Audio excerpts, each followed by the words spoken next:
Заман дамып жатқанмен мынаны аңғар. Мейірімнен жұрдай боп жүр адамдар.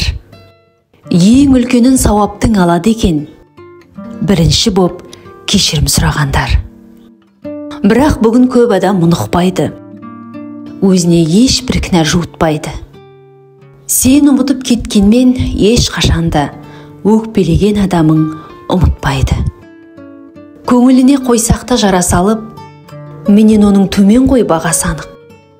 Деген оймен кешірім сұрамаймыз, тұрам ба деп алдында аласарып. Айналдық па тас жүрек сорлыға біз. Мейірімсіз боп кеттік, сол кінәміз. Кешірші деп келседі бір бейшара, аяғыма жығыл деп қорғыламыз. Ар ұяттың есігін күзеткендер, бір-біріңе көңілді мұз өтпеңдер.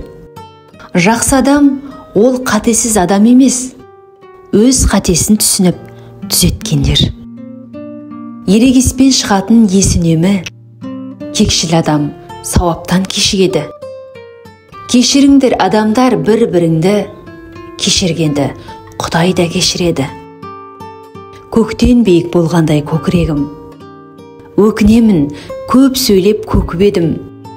Біліп-білмей егерде ренжітсем, мен сіздерден кешірім өтінемін.